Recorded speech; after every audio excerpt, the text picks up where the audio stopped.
In this episode of WTF, we play this game.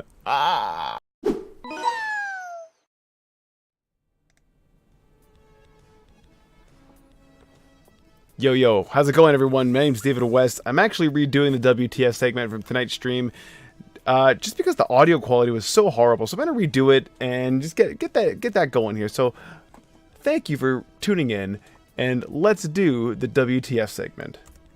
Yes, WTF. Where's the fun? This is where a segment of the show where we actually decide, we kind of summarize the analysis we did probably in the last stream, or maybe some analysis I did off stream of playing a game that I recently played or beat or something like that. And we're going to analyze last stream's game, which was Harvest Moon. This lovely Super Nintendo version. This is the inspiration for Stardew Valley, the game we're playing tonight. And one of the big things about this game is I have a copy of this you saw in the intro. This game really did a number on me when I was growing up. I loved this game. It was so refreshing, so new. If in case you haven't played it, this is the first one of many that came out years over the many years after that. You do stuff, you just run a farm. You inherit a farm and you start running it. Not inherit it, but you start running it for your parents or something like that. They send you to the farm to go work on the farm and rebuild it and build a life for yourself. So you do stuff like manage chickens, you plant crops, you can see it over on the right. When you're not doing the farming stuff and rebuilding your farm, you're doing stuff like fishing, or you're getting married and building relationships with the town people. This doesn't seem revolutionary now because we have games like Stardew and about 8 trillion Harvest Moon games. But the big deal about this is that this was kind of a life simulator before life simulators were really a thing. That's what's really amazing about this game. And I loved it a lot.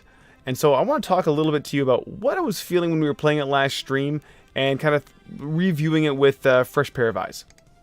So the feelings I had were accomplished, busy, and satisfied. So let's just kind of go in order there. I felt accomplished because Harvest Moon, like you say, farming is all about chores. It's about, getting the eggs from the chickens, milking the cows, harvesting the crops, watering the crops, everything like that. Those might sound mundane, but they are absolutely very satisfying, and they feel accomplished. You feel like you're getting something done. It's a really good feeling, and you can do it in a really short period of time. It's very similar to getting something done at work or getting something done at home. You just feel happy about getting that done, so accomplished, and also leading to that feeling of satisfaction or satisfied. So those are kind of one and the same. They're different feelings, but I want to kind of group those two together because not only do you feel like you did something, which is the accomplishment, you're satisfied with the job you did because you can't really botch it. You can kill your crops and everything like that, but then it's just a job that's failed. It's pass-fail. But if you pass, it's very good. With respect to busy, that's not a bad thing. I like that feeling. It's a feeling there's a lot to do. There's a big amount of things in the world for you to do, and that's what you should go out and do. And so you feel busy. You feel not overwhelmed, but you do feel like there's a lot to do. The really good things about the game is that it's non-violent. I really thought that was a good thing. It's refreshing to play a game where it's all about meeting people, learning their schedules, harvesting crops, building your life, and you're not beating someone to a pulp doing it. It's just kind of a refreshing take on that. The player growth aspect of it is also very good. The player growth is denoted by their farm, right? You get money, you do a harvesting, you do foraging, all these different things. And you can rebuild your farm. You clear the land. You add more crops. You get a bigger house. You just kind of slowly but surely grow. And you get to know these people. You get to know their schedules. So you can build relationships with them, give them gifts, maybe marry one of them, so on and so forth. So I really like that you can see that going on. And I wanted to say RPG elements. And I thought about this one.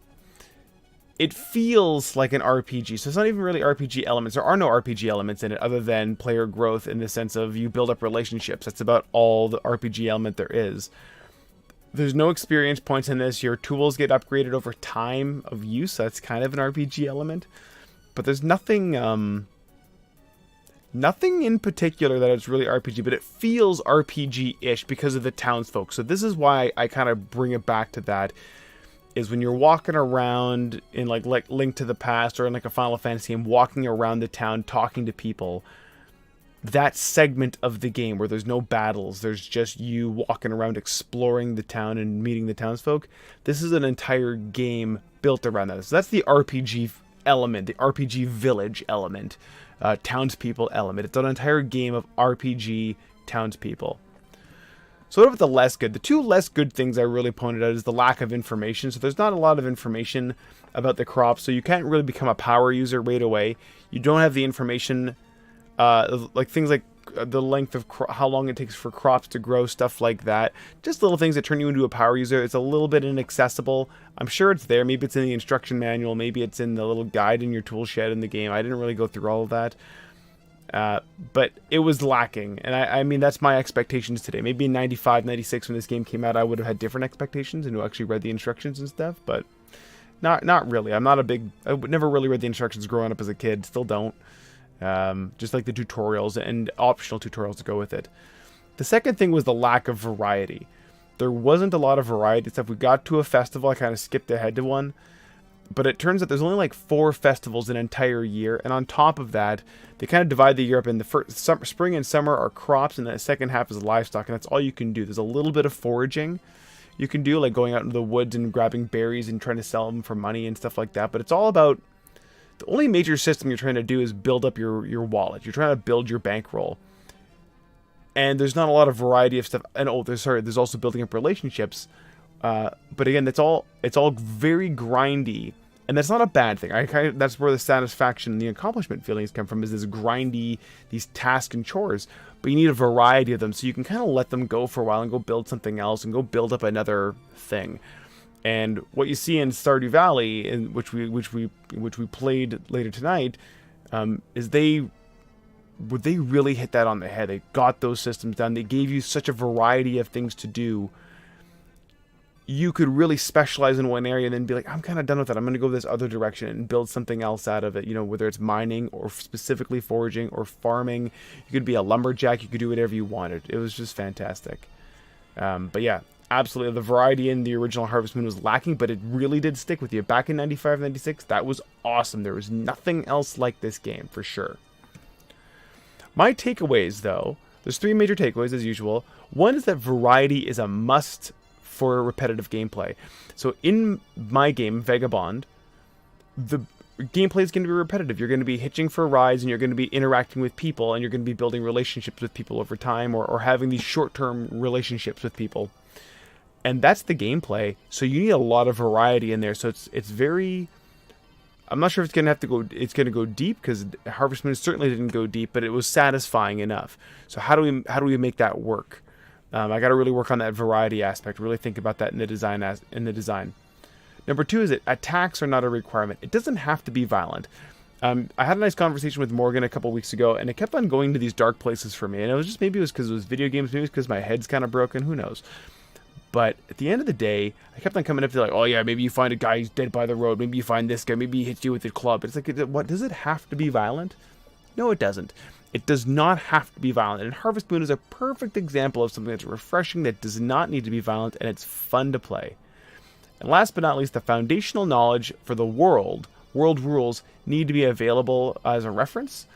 That's kind of what that foundational knowledge needs to be available. If people want to become power players of this game, because you're building up yourself, you're building up your character, and I'm not sure if I'm going to do that in Vagabond yet, but I think I might try to get that in there at some point. We really need to know how this all works together, and you need to be able to reference it. Like, you need to do this. If you're building up crops, or you're building up a little empire. Now, the foundational knowledge of dealing with people, we'll have to worry about that in Vagabond, but in this specific instance for Harvest Moon, you need that stuff at your fingertips, knowing how this stuff all works. Whether that's through tutorials, replayable tutorials, maybe a reference guide that you hold on to, but it can't be, go run to this area and click a button. And that just doesn't work anymore. Maybe it worked back then. Maybe that's what they had in 96. I guess that's kind of what they had. But it doesn't really work. It didn't age well. And with that, that's my takeaways for Harvest Moon. And ultimately, that's the retake for WTF. So this is the lovely music. And yeah, let's get to the stream that already happened.